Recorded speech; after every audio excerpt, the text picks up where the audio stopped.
Salute Bharat. Salute ഭാരതിൽ നമ്മോടൊപ്പമുള്ളത് മുതിർന്ന മാധ്യമപ്രവർത്തകൻ Shri A ഹരികുമാറാണ്. Sir നമസ്കാരം. നമസ്തേ അയ്യപ്പദാസ്. സാർ, ഇന്ത്യയുടെ ഹ്രസ്വദൂര ബാലിസ്റ്റിക് മിസൈലായിട്ടുള്ള പ്രളയ് മിസൈൽ, ഇതിന് ഇപ്പോൾ പ്രാധാന്യം വളരെ കൂടുതലായി വന്നിട്ടുണ്ട്. ഇത് നമ്മുടെ ഈ ടീമിലേക്ക്, മിസൈൽ ടീമിലേക്ക് വന്നിട്ട് കുറച്ചധികം നാളുകളായി. നമ്മൾ ഉപയോഗിച്ചിരുന്ന ഹ്രസ്വദൂര മിസൈലാണ്. അതിപ്പോൾ കൂടുതൽ ഉൽപ്പാദിപ്പിക്കുകയും ചെയ്തിട്ടുണ്ട്. സാർ, എന്ത് നവീകരണമാണ് ഈ പറയുന്ന മിസൈലിൽ, ഹ്രസ്വദൂര മിസൈലായ പ്രളയിൽ വരുത്തിയിട്ടുള്ളത്? എന്തൊക്കെയാണ് ഇത്? എന്തുകൊണ്ടാണ് ഇതിപ്പോൾ കൂടുതൽ ഉൽപ്പാദിപ്പിക്കുന്നതായുള്ള വാർത്തകൾ വരുന്നത്? അയ്യപ്പദാസ് സൂചിപ്പിച്ചത് ശരിയാണ്. പ്രളയ് ഹ്രസ്വദൂര മിസൈലുകൾ ഇന്ത്യ ഇപ്പോൾ വൻതോതിൽ ഉൽപ്പാദിപ്പിക്കുകയും നമ്മുടെ അതിർത്തികൾക്ക് സമീപം വിന്യസിക്കുകയും ഒക്കെ ചെയ്തതായിട്ട് വാർത്തകൾ ഈയിടെയായിട്ട് കാണുന്നുണ്ട്. എന്തുകൊണ്ടായിരിക്കണം ഇത് എന്നൊരു ചോദ്യം പെട്ടെന്ന് എല്ലാവരുടെയും മനസ്സിലുണ്ടാകുന്നുണ്ട്. രണ്ട് മൂന്ന് കാരണങ്ങളുണ്ട് അതിന്.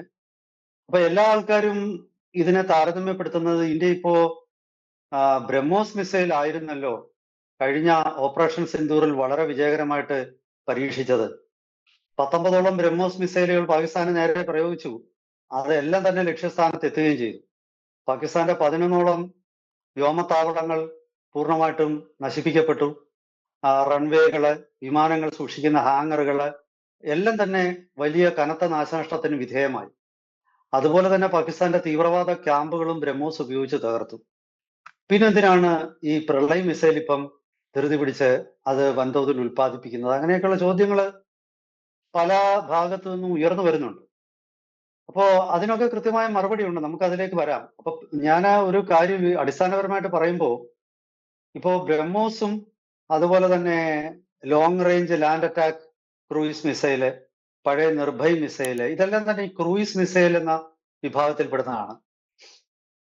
ഇത് വഹിക്കുന്ന സ്ഫോടക വാർഹെഡ്, പേലോഡ്, അതൊക്കെ ഒരു 350 കിലോ തൊട്ട് 500 കിലോ വരെയാണ്. പക്ഷേ ഈ പ്രളയ് മിസൈലിന് ഏറ്റവും കുറഞ്ഞത് തന്നെ 500 കിലോ തൊട്ട് 1000-1200 കിലോയുടെ ഒക്കെ വാർഹെഡ് വഹിക്കാൻ പറ്റും. അപ്പൊ അതൊരു പ്രധാന ഘടകമാണ് പ്രളയ് മിസൈലിന്റെ.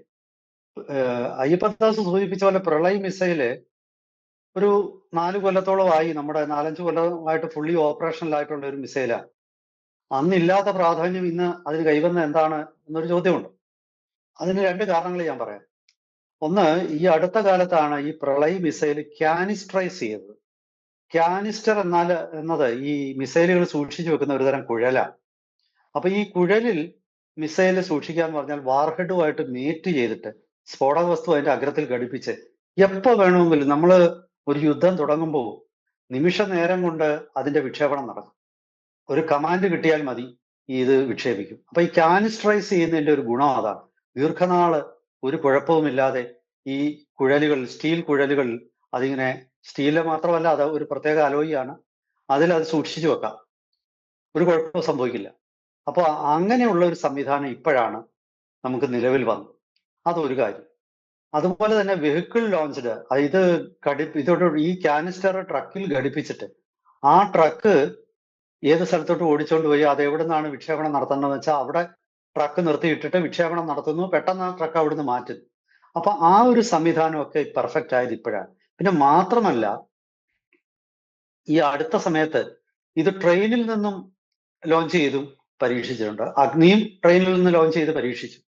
അപ്പോ ഇതിന്റെ ഒരു മൊബിലിറ്റി, ഈ മിസൈൽ സംവിധാനം എല്ലാം നേരത്തെ ഉണ്ടാക്കി വെച്ചെങ്കിലും പരമ്പരാഗതമായ രീതിയിൽ ഉള്ള പഴയ കാലത്തെ ഒരു പ്രത്യേക ലോഞ്ച് പാഡിൽ നിന്നും വിക്ഷേപിക്കുന്ന രീതിയായിരുന്നു പണ്ടുള്ളത്. അതങ്ങോട്ട് മാറിയിട്ട് ഇപ്പോ കുറച്ചുകൂടി വ്യത്യസ്തമായിട്ട് ഇതിന് മൊബിലിറ്റി കൈവന്നു. ഇത് കാനിസ്ട്രി വെച്ചു, ഇത് ട്രക്കില് ലോഡ് ചെയ്തിട്ട് അതിൽ കൊണ്ടുപോയി വിക്ഷേപിക്കാം, അതുപോലെ തന്നെ ട്രെയിനിൽ കൊണ്ടുപോയിട്ട് വിക്ഷേപിക്കാം. അപ്പൊ വിക്ഷേപണത്തിന്റെ സൗകര്യം ഇപ്പോൾ വർദ്ധിച്ചിരിക്കുന്നു. അതാണ് ഇത് കൂടുതൽ ഇതിലേക്ക് എത്തിച്ചേരാനുള്ള ഒരു കാരണം. അത് പണ്ടില്ലായിരുന്നു. ഇനി ഈ മിസൈലിന്റെ സാമാന്യ പ്രത്യേകതകൾ നോക്കുമ്പോൾ, ഇത് പിന്നെ ഞാൻ ആദ്യം പറഞ്ഞ പോലെ ഒരു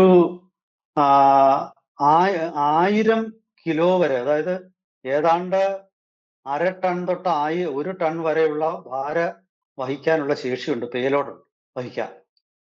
അത് ഒരു പ്രധാന വിഷയമാണ്. ഇത് 150 തൊട്ട് 500 കിലോമീറ്റർ ദൂരം വരെ മാത്രം ഉദ്ദേശിച്ചുള്ള ഒരു ഹ്രസ്വദൂര മിസൈലാണ്. ഇതിപ്പം സാധാരണഗതിയിൽ ഒരു യുദ്ധം തുടങ്ങുമ്പോൾ, ഇന്ത്യ പാകിസ്ഥാൻ യുദ്ധം തുടങ്ങുമ്പോൾ ആദ്യം തന്നെ അഗ്നി മിസൈൽ ഒന്നും വിക്ഷേപിക്കാറില്ല. അഗ്നി പോലുള്ള ഒരു മിസൈൽ വിക്ഷേപിക്കുമ്പം ശത്രുവിന് വേറെ സംശയങ്ങളൊക്കെ വരും. ഒരു ന്യൂക്ലിയർ ആക്രമണം നടത്താൻ ഇന്ത്യ പുറപ്പെടുകയാണ് എന്നൊക്കെയുള്ള തോന്നൽ അവർക്ക് വരും. കാരണം അഗ്നി ഒരു ഇന്റർകോണ്ടിനെന്റലും ഉണ്ട്, ഇന്റർമീഡിയറ്റ് റേഞ്ച് ബാലിസ്റ്റിക് മിസൈലുമാണ്. അപ്പൊ ആദ്യം നമ്മൾ അതെടുത്ത് പ്രയോഗിക്കാറുണ്ട്. ആദ്യം പ്രയോഗിക്കുന്നത് ഇതുപോലെ ടാക്ടിക്കൽ ഷോർട്ട് ഡിസ്റ്റൻസ് മിസൈലുകളാണ്. അപ്പോ പൃഥ്വി പണ്ട് നമ്മുടെ കൈവശം ഉണ്ടായിരുന്ന പൃഥ്വി സീരീസാണ്. അതിനുശേഷം നമ്മൾ പ്രഹാർ എന്ന് പറയുന്ന ഒരു മിസൈൽ കൊണ്ടുവന്നു. പ്രഗതി എന്ന വേറൊരു മിസൈൽ, പ്രഹാറും പ്രഗതി. പക്ഷെ അതിന് രണ്ടിനും ഇല്ലാത്ത ഒരുപാട് പ്രത്യേകതകൾ ഈ പ്രളയ് മിസൈലിലും. പ്രളയ് മിസൈല് ഒരു സെമി ബാലിസ്റ്റിക് മിസൈൽ എന്ന് വേണമെങ്കിൽ പറയാം. ബാലിസ്റ്റിക് മിസൈൽ തന്നെയാണത്. ഭൂമിയിൽ നിന്ന് നേരെ കുത്തനെ മുകളിലേക്ക് വിക്ഷേപിച്ചിട്ട് അവിടുന്ന് തിരിച്ച് ലക്ഷ്യസ്ഥാനത്തേക്ക് വരുന്ന മിസൈൽ തന്നെയാണ്. പക്ഷേ ഇത് ടാർഗറ്റിനോട് അടുക്കുമ്പോൾ ഇത് ഏതാണ്ട് ഒരു ക്രൂയിസ് മിസൈലിന്റെ ഗുണം ഇതിനുണ്ട്. അതായത് ഇത് മാനുവറബിൾ ആണ്. ഇത് ക്രൂയിസ് മിസൈൽ പോലെ തന്നെ ഇത് ഡൈവ് ചെയ്യും, ഇത് അങ്ങോട്ടും ഇങ്ങോട്ടും മാറ്റാം. ലക്ഷ്യസ്ഥാനത്ത് ഇവിടെ അല്ല, നമ്മളിപ്പോ ആദ്യം കൊടുത്ത കോർഡിനേറ്റ് അല്ലെങ്കിൽ മറ്റൊരു സ്ഥലത്തേക്ക് ഇത് തിരിച്ചുവിടാം. അപ്പൊ അങ്ങനെയുള്ള ഒരുപാട് ഗൈഡ് ചെയ്യാൻ ഗൈഡൻസ് സിസ്റ്റം വളരെ ആധുനികമാണ്. പിന്നെ ഈ താഴോട്ട് ഇത് വരുന്ന റീ എൻട്രി നടത്തി ടെർമിനൽ ഫേസ് എത്തുമ്പോഴേക്കും ഹൈപ്പർസോണിക് സ്പീഡ് അച്ചീവ് ചെയ്യും. ഒരു മാക്ക് 15 ശബ്ദത്തിന്റെ 15 ഇരട്ടി വേഗതയൊക്കെ അച്ചീവ് ചെയ്യും. എല്ലാ ബാലിസ്റ്റിക് മിസൈലും അവസാന ഘട്ടത്തിൽ ആ വേഗതയുണ്ട്. പക്ഷെ അതിൻ്റെയൊക്കെ പാത പ്രവചിക്കാൻ പറ്റും. അതായത് ഒരു നിശ്ചിത പാതയിലൂടെയാണ് വരും. പക്ഷെ ഇത് മാനുവറബിൾ മിസൈൽ ആയതുകൊണ്ട് ഇത് നിശ്ചിത പാതയല്ല, ഇത് വളഞ്ഞും പുളഞ്ഞും കരണം മറിഞ്ഞും ഒക്കെ വന്നിട്ടായിരിക്കും ലക്ഷ്യസ്ഥാനത്തേക്ക് പതിക്കുന്നത്. അപ്പം ഈ മിസൈൽ പ്രതിരോധ സംവിധാനങ്ങൾക്ക് ഇതിനെ തടുക്കാനുള്ള പരിമിതിയാണ്.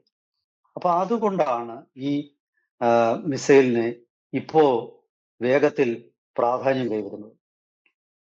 പിന്നെ ഈ മിസൈലിന്റെ മറ്റൊരു പ്രത്യേകത ഇതിന്റെ കൃത്യത, സർക്കുലർ എറർ പ്രോബബിലിറ്റി വളരെ കുറവാണ്. അപ്പൊ അങ്ങനെയൊക്കെയുള്ള ഒരു മിസൈൽ, അത് സാധാരണഗതിയിൽ ഇതൊക്കെ ഒരു ഇന്റർകോണ്ടിനെന്റൽ ബാലിസ്റ്റിക് മിസൈല് അതുപോലുള്ള ഒരു വലിയ ആധുനിക മിസൈൽ കാണുന്ന ഒരു പ്രത്യേകതകളാണ്. പക്ഷെ ഇതൊക്കെ തന്നെ ഈ സാധാരണ ഒരു ഹ്രസ്വദൂര മിസൈലിൽ ഇന്ത്യ സംയോജിപ്പിച്ചു. അങ്ങനെ സംയോജിപ്പിച്ചെടുത്ത, അതായത് ടെക്നോളജിക്കലി ഈ മിസൈൽ വളരെ ഇന്നോവേറ്റീവ് ആണ്. പിന്നെ മറ്റൊരു പ്രത്യേകത എന്ന് പറയുന്നത് യഥാർത്ഥത്തില് ഇത് നമ്മുടെ ഇന്റർസെപ്റ്റർ മിസൈൽ, അതായത് നമ്മൾ ഈ ആന്റി സാറ്റലൈറ്റ് മിസൈൽ ഉൾപ്പെടെയുള്ള നമ്മുടെ ഏറ്റവും 2019 ആൻറ്റി സാറ്റലൈറ്റ് മിസൈൽ വിക്ഷേപിച്ചത്. അപ്പോൾ അങ്ങനെയുള്ള ഇന്റർസെപ്റ്റർ മിസൈലുകളുടെ അടിസ്ഥാനപ്പെടുത്തി ഇതിന്റെ ടെക്നോളജി മാറ്റിയിട്ടുണ്ട്. അങ്ങനെ വരുമ്പോൾ ഉള്ളൊരു ഗുണമെന്ന് വെച്ചാൽ അവിടെയാണ് ഞാൻ പറഞ്ഞ കൃത്യത. ഈ ഉപഗ്രഹവേധ മിസൈലുകൾ, ആന്റി സാറ്റലൈറ്റ് മിസൈലിന് ആ മിസൈൽ വിക്ഷേപിക്കുന്നത്, കാരണം ഒരു ഉപഗ്രഹം ഭൂമിക്ക് ചുറ്റുമൊക്കെ കറങ്ങുന്നത് ഒരു 20,000-21,000 കിലോമീറ്റർ വേഗതയിലാണ്. അതിനെ തകർക്കാൻ വേണ്ടി ഭൂമിയിൽ നിന്നൊരു മിസൈൽ വിടുമ്പോൾ ആ മിസൈലും അത്രയും വേഗത്തിൽ സഞ്ചരിക്കും. ആ മിസൈലിലെ ആൽഗരിതം എന്ന് പറയുന്ന ആർട്ടിഫിഷ്യൽ ഇന്റലിജൻസ് ഉപയോഗിക്കുന്ന സോഫ്റ്റ്വെയർ അത് പ്രഡിക്റ്റീവ് നേച്ചർ ഉണ്ടായിരിക്കണം. കാരണം മറ്റേ ഉപഗ്രഹം ഇത്ര മിനിറ്റുകൾക്കുള്ളിൽ ഇന്ന സ്ഥാനത്ത് എത്തുമെന്ന് പറഞ്ഞ് അങ്ങോട്ടേക്കാണ് ഈ മിസൈൽ വിക്ഷേപിക്കുന്നത്. അത് ഈ നമ്മൾ മലയാളത്തിൽ പറയും ഓടുന്ന പട്ടിക്ക് ഒരു മുഴ മുമ്പേ എറിയുക എന്ന് പറഞ്ഞ പോലെ. പട്ടിയുടെ നേർക്കെറിഞ്ഞ പട്ടി അപ്പോഴത്തേക്ക് വേറെ സ്ഥലത്ത് എത്തിക്കഴിയും. പട്ടി ഓടിക്കൊണ്ടിരിക്കുക. പക്ഷെ പകരം പട്ടിയുടെ നേർക്ക് നമ്മൾ എറിയുമ്പോൾ പട്ടിയുടെ മുന്നിലോട്ടാണ് എറിയുന്നത്. അപ്പൊ ആ സമയത്ത് നമ്മുടെ കല്ലവിടെ എത്തുമ്പോൾ പട്ടി അവിടെ എത്തും. അപ്പൊ അത് ഒരു സാമാന്യ തത്വം ഞാൻ പറഞ്ഞു എന്നുള്ളതേ ഉള്ളൂ. ഇവിടെ അങ്ങനെ ചുമ്മാ അങ്ങ് എറിയല്ല, കൃത്യമായ ആർട്ടിഫിഷ്യൽ ഇന്റലിജൻസിന്റെ സഹായത്തോടു കൂടി കണക്കുകൂട്ടലുകൾ നടത്തി ആ കണക്കുകൂട്ടലുകളുടെ അടിസ്ഥാനത്തിൽ അതിന്റെ പൊസിഷൻ നിശ്ചയിച്ചു. അങ്ങനെ ഉണ്ടായത്. അപ്പൊ ആ ടെക്നോളജിയൊക്കെ ഉപയോഗിക്കുന്ന ഇന്റർസെപ്റ്റർ മിസൈലുകളുടെ ടെക്നോളജിയാണ് പ്രളയ് മിസൈൽ ഉപയോഗിക്കുന്നത്. ഇത് അതുകൊണ്ട് തന്നെ ഇത് വെറും ഒരു ഹ്രസ്വദൂര മിസൈൽ എന്ന് നമ്മൾ അതിനെ അങ്ങ് ചുരുക്കാൻ പറ്റത്തില്ല. ഇപ്പൊ ആദ്യം ഇന്ത്യ വികസിപ്പിച്ചെടുത്തത് പൃഥ്വി എന്ന മിസൈലുകളാണ്. പൃഥ്വി 1, 2, 3. പൃഥ്വി 1 150 കിലോമീറ്റർ ദൂരപരിധി പോകുന്നത്, പൃഥ്വി 2 350, പൃഥ്വി 3 500 കിലോമീറ്റർ അതിന് മുകളിലോട്ടും. പക്ഷെ അതൊക്കെ തന്നെ ഒരുപാട് പരിമിതിയുണ്ട്. അതിന് ഇപ്പോ ഒരു ലക്ഷ്യസ്ഥാനത്തേക്ക് വിട്ടാൽ അതിന്റെ ഒരു 100 മീറ്റർ ഒക്കെ അപ്പുറത്തായിരിക്കും ചിലപ്പോൾ പോയി ലാൻഡ് ചെയ്യുന്നത്. അപ്പൊ ഇത് കറക്റ്റ് ഒരേ സമയം തന്നെ ഗ്ലോബൽ പൊസിഷനിങ് സിസ്റ്റം, അതായത് GPS-ഉം GNSS-ഉം ഒക്കെ ഉപയോഗിച്ച് അല്ലെങ്കിൽ നമ്മുടെ പിന്നെ നാവിക്കിന്റെ സഹായത്തോടു കൂടി ഒക്കെ തന്നെ മുന്നോട്ട് നീങ്ങുന്ന മിസൈലാണ്. ഈ മിസൈല് അതീവ കൃത്യത, ഇനി ഇതൊന്നും ഇല്ലെങ്കിൽ ഈ ഇനർഷ്യൽ ഗൈഡൻസ് സിസ്റ്റം സ്വന്തമായിട്ട് അത് വഴി കണ്ടുപിടിക്കും. അപ്പം എല്ലാത്തരം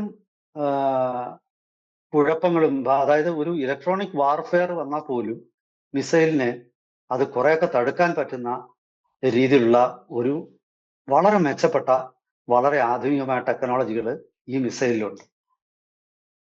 അപ്പം ഇതൊരു ഹ്രസ്വദൂര മിസൈലാണെങ്കിലും ഒരു ദീർഘദൂര മിസൈലിന്റെയും ഒരു അത്യാധുനിക ക്രൂയിസ് മിസൈലിന്റെയും ഒക്കെ തന്നെ ടെക്നോളജി ഇതിൽ ചേർത്തിരിക്കുന്നു, സംയോജിപ്പിച്ചിരിക്കുന്നു. അതുകൊണ്ടാണ് പെട്ടെന്ന് ഇതിനൊരു പ്രാധാന്യം കൈവന്നു.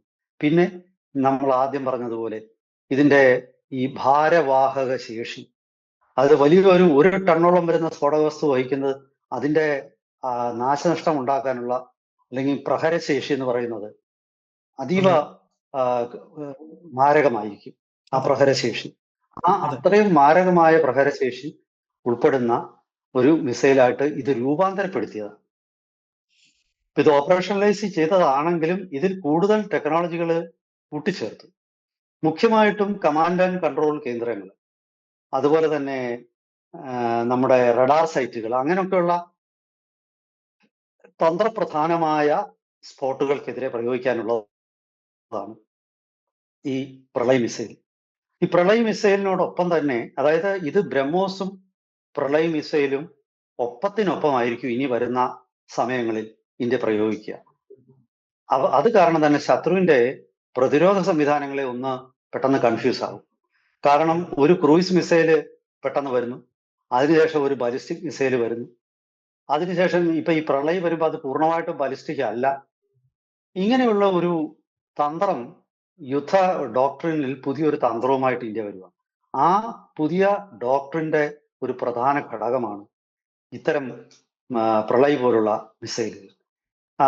അതിനോടൊപ്പം തന്നെ ഞാൻ ആദ്യം സൂചിപ്പിച്ച ധനുഷുണ്ട്, പ്രഗതിയുണ്ട്, പിന്നെ അതും കൂടാതെ നമ്മുടെ പരമ്പരാഗതമായിട്ടുള്ള മറ്റ് മിസൈലുകളും ഉണ്ട്.